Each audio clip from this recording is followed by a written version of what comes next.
and welcome to Abstract AF. I'm Sneha Jaiswal and I am going to be talking about Shubeik Lubeik, a graphic novel by Deena Mohamed, which was a completely entertaining read and a 5 on 5 stars for me. So this is kind of a recommendation, but stay with me to know if it's the kind of genre that you would enjoy. Now, Shubeik Lubeik is set in an alternate world where people can buy and make wishes. You know, the kind of wishes genies and jinns grant in fantasy fiction?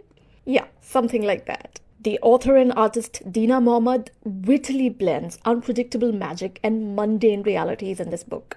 Shubeik Lubeik literally means your wish is my command in Arabic. So over 500 pages long, Shubeik Lubeik does justice to the graphic novel genre. It's a significantly thick book and is beautifully illustrated. Divided into 3 parts, the book follows how 3 different protagonists make use of their first-class wishes. So basically, the wishes that can be bought are divided into different class. So the class divide among humans is subtly highlighted through the division of commercial wishes.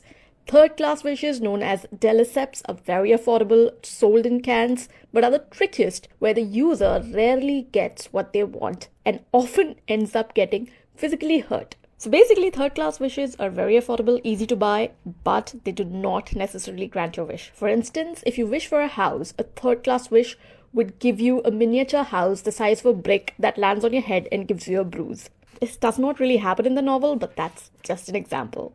In fact, Shubeik Lubeik begins with a hilariously dark public service advertisement against deliceps, the third class wishes, which are described as dangerous and a hazard to your health in the ad.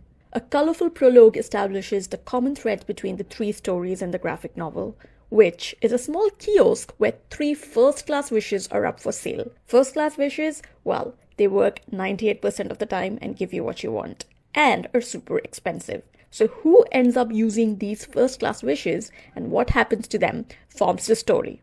The primary chapters are black and white, but vividly expressive, breathing life into an alternate, chaotic Cairo where genies are literally sold in a bottle. The first chapter follows Aziza, a very poor woman who works tirelessly to save enough money to buy a first-class wish, only to find herself trapped in a bureaucratic nightmare while trying to register it.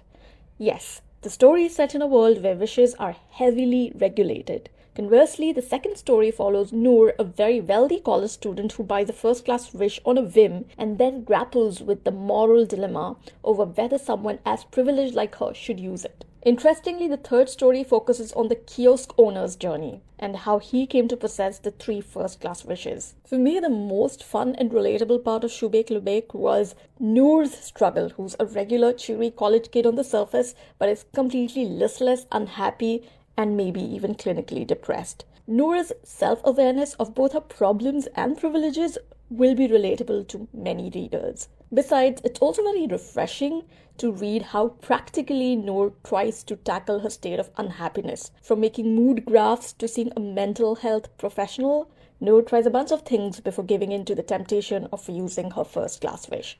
I completely enjoyed the artwork by Deena Mohamed in Shubeik Lubeik, despite it being only black and white. It's really expressive and fun. In fact, it's one of the rare graphic novels where the black and white art stands out better than the few colored panels that are there in the book. And I think readers won't miss color in Shubeik Lubeik because it's packed with twists and turns and its characters are so colorful and vibrant that they bring enough flavor to the tale. The biggest irony in this graphic novel is how, despite having access to wishes, the characters rarely resort to using these special powers.